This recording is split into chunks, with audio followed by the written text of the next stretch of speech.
네, 이번 순서는 영화계 각종 소식과 영화 속 서울의 모습을 살펴보는 무비 토크입니다. 네, 금요일에 반가운 손님이죠. 시내 21의 장혜엽 기자와 함께합니다. 안녕하세요. 안녕하세요.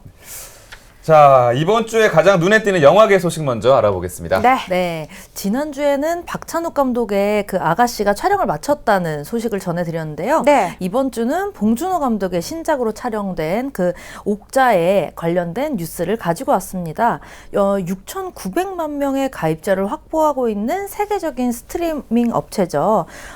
VOD 스트리밍 서비스 업체인데 넷플릭스가 옥자에 거액을 투자할 예정인데요. 투자 금액은 총 5천만 달러, 우리 돈으로 따지면 약 578억 원에 달합니다. 와. 578억 원이면 정말 어마어마한 금액인데요. 이 VOD 스트리밍 서비스 업체가 거액을 영화에 투자한다. 정말 신기한 일인 것 같아요. 우리나라에서는 잘 없는 일이잖아요. 그렇죠. 네. 이 회사는 이미 웰메이드 미국 드라마 하우스 오브 카드 그리고 마르코 폴로 등의 영화를 미드를 제작을 했고요. 그리고 영화로는 비스트 오브 노 네이션 그리고 와호 장룡 두 번째 작품에 제작비를 투자한 적이 있습니다. 그랬군요. 회사로서도 전도유망한 영화에 투자하는 거는 기업의 브랜드 가치를 높이는데 도움이 되는 일이죠. 그렇죠. 일례로 그 아까 말씀드렸던 하우스 오브 카드 그 미드가 굉장히 인기를 재밌었어요. 얻으면서 이제 웰메이드 미국 드라마를 만드는 업체라고 이렇게 이미지가 굉장히 좋아졌거든요. 그래서 이렇게 좋은 콘텐츠에 투자할 줄 아는 안목을 가진 회사다. 이런 이미지를 가지는 건 굉장히 중요한 일인 것 같습니다. 그리고 특히 내년 초에 한국 진출을 선언했거든요. 이 넷플릭스가. 그렇기 때문에 옥자에 투자를 결정했다는 거는 한국 영화 관계자들에게도 상당히 고무적인 일일 겁니다. 이 밖에도 노예 12년 그리고 월드워 Z 등의 영화를 제작한 미국의 한 엔터테인먼트가 그 회사가 옥자의 공동 제작사로 참여할 예정입니다. 요즘에 또 한국 드라마에 중국의 동영상 사이트들이 그렇게 투자를 한다 그래요. 한국 드라마가 워낙 인기가 또 많으니까 뷰가 많아지잖아요. 마찬가지로 지금 우리나라 영화에도 외국 자본들이 계속 들어오는 것 같아서 참 반가운 일입니다. 근데 봉준호 감독이 전작 설국열차도 유럽 자본을 받아서 투자를 받아서 만든 영화잖아요. 이제 더 이상 봉준호 감독님은 우리나라를 넘어서 이제 전 세계적인 명장이 되는 것 같아요. 그런 것 같아요. 그럼 이번 영화 옥자 소개 좀 해주세요. 아직 많은 것들이 밝혀지진 않았는데요. 충무로에 떠돌던 소문이 있는데 옥자가 괴수 영화라는 그런 소문이 있었거든요. 그러니까 괴물처럼. 근데 이에 대해서 봉준호 감독은 이 작품은 괴수 영화가 아니고 옥자라는 이름의 동물과 산골 소녀의 우정과 여정에 대한 이야기라고 밝힌 적이 있습니다.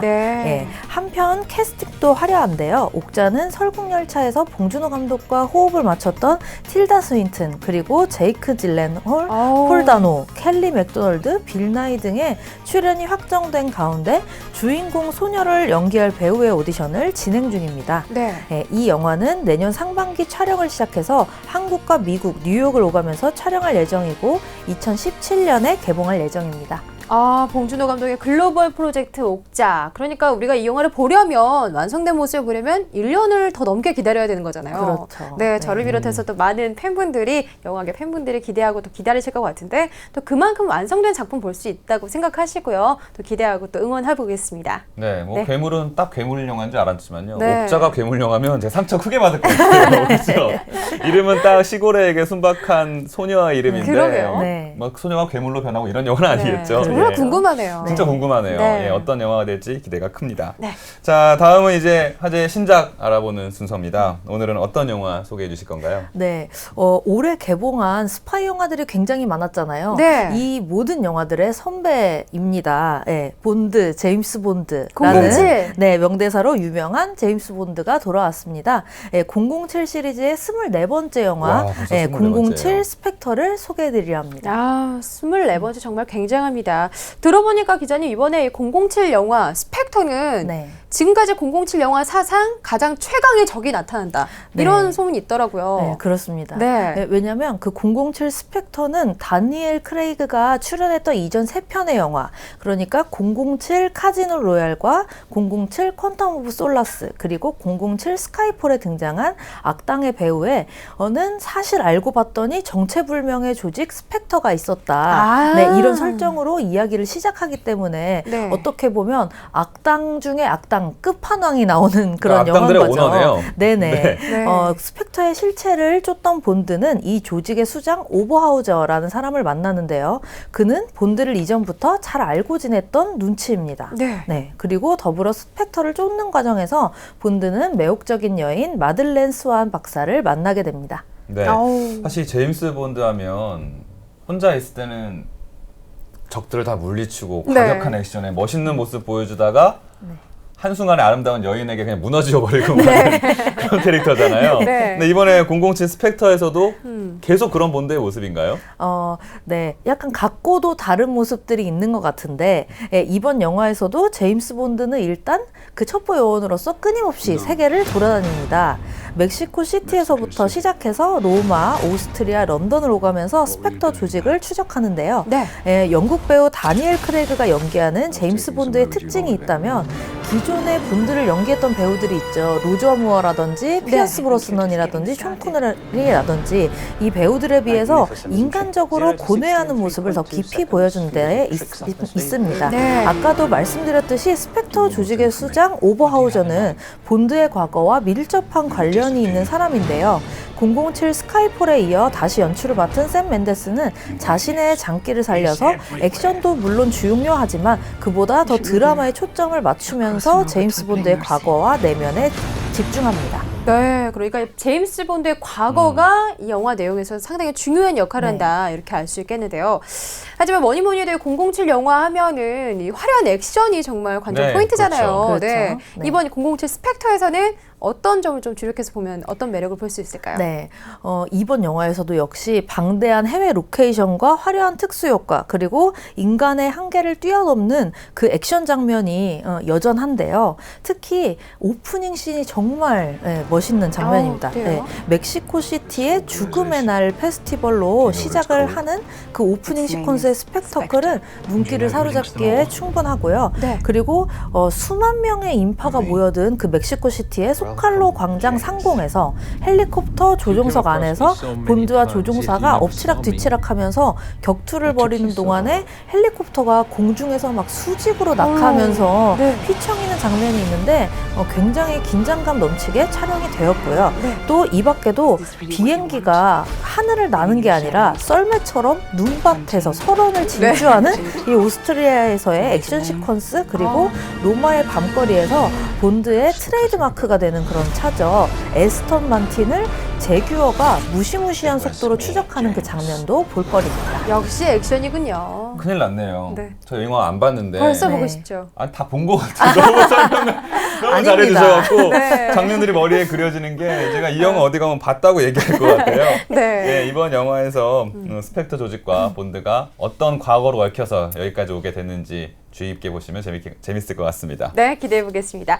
자, 이번 주 신작 두 번째 작품 어떤 작품일까요? 네, 두 번째 작품은요. 제가 몇 주 전에 핫이슈 코너에서도 한번 소개해드린 적이 있는 영화입니다. 네. 올해 중국 영화 시장에서 최고의 흥행 성적을 기록한 영화죠. 라멘허 감독의 몬스터 헌트입니다. 저 기억나요. 그 무 닮은 귀여운 요괴 나온 굉장히 독특했어요. 우리 탕형수님 나오시는 거 맞죠? 네, 맞아요. 저 기억하고 있습니다. 어떤 내용인가요, 이게 줄거리가?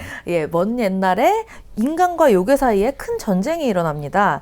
요괴 사냥꾼에게 쫓기던 요괴 왕후는 마지막 후계자 우바를 순수한 청년 티엔난에게 맡기고 숨을 거두는데요. 전설 속의 몬스터의 마지막 후손인 우바를 지켜내기 위해서 티엔이는 우바를 쫓는 체누 일당과 맞서 싸운다는 내용입니다. 네, 잠깐 지금 영상 나가면서 봤는데도 정말 뭔가 헐리우드 애니메이션 같은 스케일 그런 이야기인 것 같아요. 자, 이 영화의 매력. 저런 물을 닮은 요괴가 나오는 거 말고 그 밖에 매력은 어떤 게 있을까요? 네, 몬스터 헌트는 흔히 떠올릴 만한 그런 대중영화의 거의 모든 설정을 곳곳에 담고 있습니다. 중국의 고전 산해경과 요제지를 통해서 신화와 판타지를 동시에 끌어안는 그런 그 작품인데요. 사실 그 이 신화와 판타지의 나라잖아요, 중국이. 그렇기 때문에 할리우드보다 더 무궁무진한 그런 콘텐츠들이 있다는 점을 이 영화를 통해서 좀 알 수가 있고 그다음에 영화의 중심을 차지하는 요괴가 마음껏 활보할 수 있는 세계를 구축했던 것 같습니다. 그리고 오프닝의 추격신부터 마지막 식당에서 벌어지는 클라이맥스까지 액션은 끊임없이 등장하고 또 간간이 이 요괴들이 굉장히 귀여워요. 네, 그래서 그러네요. 네, 재롱으로 이루어진 뮤지컬까지 추가가 돼서 끝내 관객의 집중을 놓치지 않는 그런 영화가 되지 않을까 싶습니다. 특히 주인공 역의 우바의 귀여운 모습이 가장 눈길을 사로잡는 요소인데요. 우바가 과연 채소 그 한 종류, 그러니까 무인가, 무를 롤모델로 한 것인가 아닌가에 대한 논란이 있었는데 라멘허 감독에 따르면 처음부터 무를 생각하면서 만든 그 캐릭터는 아니고요. 아니에요? 네. 그런데 캐릭터 디자인을 진행하고 며칠 지나지 않아서 슈퍼마켓에 갔는데 통통한 무가 이렇게 보였대요. 그리고 우바가 저걸 닮았구나. 네, 이렇게 생각을 했다고 합니다. 반대네요. 네, 그리고 홍콩 출신으로 할리우드의 메이저 스튜디오 드림웍스의 애니메이터로 경력을 쌓다가 슈렉 3 그리고 쿵푸 팬더 5 용사의 비밀 등의 작품을 연출한 이 라멘허 감독은 관객들이 어떤 캐릭터를 사랑하고 또 어떤 캐릭터를 굉장히 귀엽고 사랑스럽다고 여기는지를 잘 알고 있는 것 같습니다. 네, 그러니까 캐릭터를 연구하던 라멘허 감독의 그 상상력이 슈퍼마켓에 터진 거네요. 그러네요. 그때 만약에 다른 데 갔었으면 다르게 터질 수 있었는데 슈퍼마켓 가서 무를 보고 또 캐릭터를 만들었다고 합니다. 특히나 슈렉 3의 애니메이터로 활동했던 감독이라서 더 기대가 돼요. 저 이 영화 재밌게 봤었거든요. 정말 가족들이 함께 보면 재밌는 영화일 것 같습니다. 네, 영화 몬스터 헌터였습니다. 자, 이번 코너는 영화 속의 다양한 서울의 모습 확인해보는 시간이죠. 영화가 사랑한 서울입니다. 오늘은 어떤 작품 소개해 주시나요?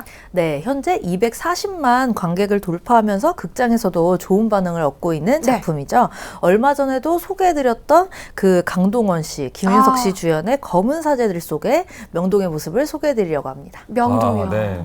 저희가 그렇지 않아도 오늘 방송 들어오기 전에 이 영화 얘기했었거든요.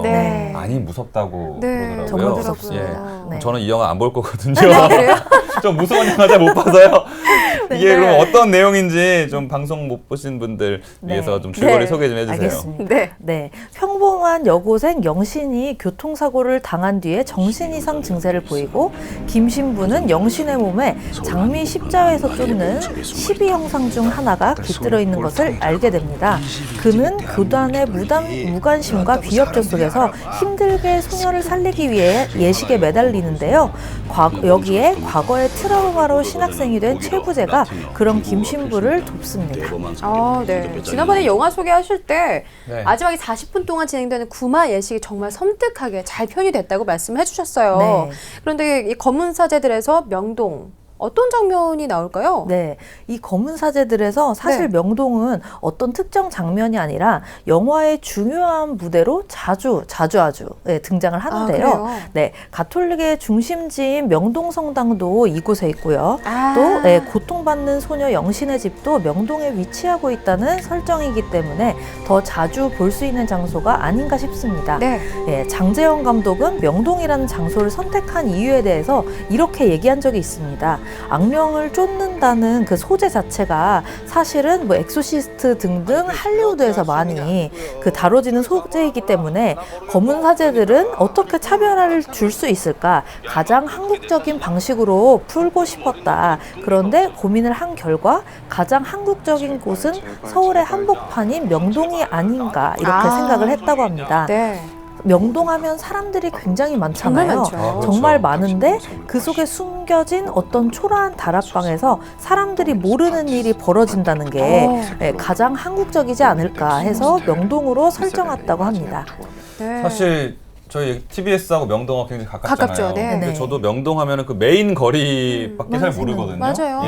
그럼 영화 속에 나오는 명동의 모습들 기자님은 어떻게 생각하세요? 네, 장재영 감독의 말처럼 이 영화에서는 사람들이 북적이고 굉장히 화려한 그 명동의 중심가와 그런데 정말 이런 곳이 명동에 있었어 싶을 정도로 그 사이사이로 보이는 너무나 어둡고 낡은 건물과 골목들을 함께 조명합니다. 이렇게 서로 전혀 어울리지 않는 것 같은 명동의 두 얼굴을 드러내 보인다는 점이 검은 사제들의 매력이 아닐까 싶습니다. 정말 생각해보니까 명동은 오래된 골목과 가게들도 참 많을 것 같은데 우리에게는 너무 익숙한 동네 명동을 영화 속에서 새롭게 보여준 검은 사제들이라고 합니다. 꼭 스크린으로 무섭다고 하지만 좀 확인해 봐야겠다는 생각 듭니다. 자꾸 보시는 분들이 무섭다 하니까 오기가 생기네요. 네, 보고 싶습니다. 얼마나 무서운지. 저는 볼 겁니다. 네. 저는 좀 생각 좀 해보고요. 네. 네. 자, 오늘 영화 소식 여기까지 들어보겠습니다. 지금까지 시내 21의 장영엽 기자와 함께했습니다. 고맙습니다. 고맙습니다.